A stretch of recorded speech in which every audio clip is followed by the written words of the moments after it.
हम बात कर रहे थे बल्ब या अलार्म सर्किट के ऑपरेशन की, जिसमें से हमने इंस्टेंटेनियस ऑपरेशन को पढ़ लिया था कि किसी पर्टिकुलर टाइम पीरियड के लिए ही वो ऑन होगा, ठीक है, इसके बाद वो ऑफ हो जाएगा। अब हम बात करेंगे कंटिन्यूअस ऑपरेशन की, ठीक है। तो कंटिन्यूअस ऑपरेशन के लिए आपके पास होना चाहिए, जो ऑपरेटर्स यूज़ होते हैं, या तो आपके पास पुश बटन हो, एक पुश बटन हो, तथा कोई भी कॉन्टेक्टर हो, या आप रिले का यहाँ पे यूज कर सकते हैं कंटिन्यूअस ऑपरेशन के लिए, ठीक है। तो यहाँ पे एक मैंने सर्किट डायग्राम बनाया हुआ है कंटिन्यूअस ऑपरेशन का, जिसे आप इजीली समझ सकते हैं, ठीक है। शुरुआत में ये पुश स्विच है, ठीक है। जैसे ही पुश स्विच को आपने पुश करेंगे तो इसके कांटेक्ट आके यहाँ से अटैच हो जाएंगे। तो जैसे यहाँ से अटैच हो जाएंगे तो जो करंट है वो इस कॉइल पर, ठीक है, कॉन्टेक्टर के कॉइल पर फ्लो करने लगेगी और इस कॉइल को एनर्जाइज कर देगी। तो जैसे ही इसकी कॉइल एनर्जाइज हो जाएगी, ठीक है, इसके कांटेक्ट जो थे, ठीक है, जो प्रेजेंट अवस्था में ओपन है, ठीक है, जो एनर्जाइज होने के बाद ये इस कांटेक्ट को क्लोज कर देगी। क्योंकि मैं तुम्हें बताया हूँ कि अलार्म कांटेक्ट में और रिले में ये चीज़ हमेशा ध्यान देना कि जो ओपन है वो क्लोज हो जाएगा कांटेक्ट, और जो क्लोज कांटेक्ट है वो ओपन हो जाएगा ऑपरेशन के टाइम, ठीक है। तो यहाँ पर ये कांटेक्ट क्या हो जाएगा, क्लोज हो जाएगा जब कॉइल तुम्हारी ए एनर्जाइज्ड हो जाएगी और तुम्हारी जो बल्ब है इस पर करंट फ्लो करने लगेगी।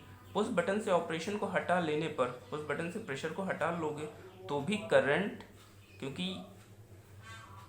करंट तुम्हारा इस सर्किट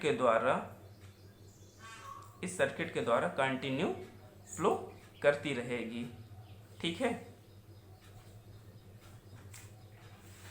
अब बात कर लेते हैं टाइम डिले ऑपरेशन की। टाइम डिले ऑपरेशन का मतलब है कि जो भी सर्किट है वो किसी एक पर्टिकुलर टाइम के बाद ही ऑपरेट करे। तो इसके लिए तुम यूज करोगे पुश बटन, रिले या कॉन्टेक्टर का यूज कर लोगे, ठीक है। अब इसके सर्किट डायग्राम को समझ लेते हैं। ये यहाँ पे इसका सर्किट डायग्राम बनाया हुआ हूँ, ठीक है। यहाँ पे एक टाइम डिले ऑपरेशन का एक सर्किट डायग्राम बनाया हुआ हूँ, जिसमें ये सिंबल तुम्हारा नॉर्मल स्विच का होता है, ये सिंबल तुम्हारा रिले का है, रिले की कॉइल का है, ये रिले कॉन्टैक्ट को प्रदर्शित कर रहा है और ये तुम्हारा बल्ब को दिखा रहा है। जैसे नॉर्मली स्विच को तुमने ऑन किया, ठीक है, कॉन्टैक्ट ऑन हो जाएगा, रिले में करंट फ्लो करना चालू हो जाएगी। तो रिले कितने टाइम के बाद ऑपरेट करे ये हम वहाँ पर लगे हुए टाइम सेटिंग के द्वारा सेट कर देते हैं। सपोज दैट 30 सेकेंड का हमने टाइम उसमें सेट कर दिया, तो 30 सेकेंड के बाद टाइम रिले का जो कॉन्टैक्ट है T1 ये ऑपरेट होगा और इस सर्किट को आके यहाँ से क्लोज कर देगा।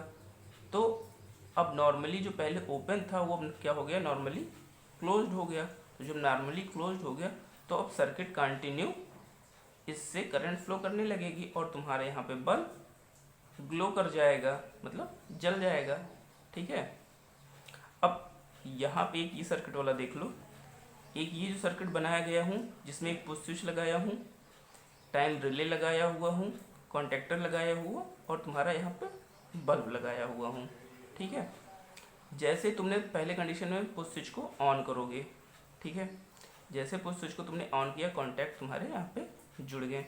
कॉन्टैक्ट जुड़ते हुए तुम्हारा जो टाइम डिले रिले है इस पर करंट फ्लो करेगी और साथ साथ तुम्हारे कॉन्टैक्टर पर भी करंट फ्लो करेगी। तो कॉन्टैक्टर में करंट फ्लो करते ही इसका जो A1 कॉन्टैक्ट है, जो इस कंडीशन पहले ओपन है, वो अब क्या हो जाएगा, क्लोज हो जाएगा। तो जैसे ये क्लोज हो जाएगा यहाँ पर तो करंट फ्लो करने लगेगी। अब यहाँ से स्विच से कोई हमारा क्या कहते हैं वो नहीं रहेगा ऑपरेशन, ठीक है। तो यहाँ से करंट तुम्हारी फ्लो करने लगेगी। और जैसे यहाँ से तुम्हारी करंट फ्लो करने लगेगी, तो कुछ टाइम के बाद, suppose that t equal to 30 second के बाद ये तुम्हारा टाइम डिले ऑपरेट हो जाएगा और टाइम डिले ऑपरेट होते ही T1 को क्लोज कर देगा। तो T1 को क्लोज करते ही तुम्हारा एक बल्ब ग्लो कर जाएगा।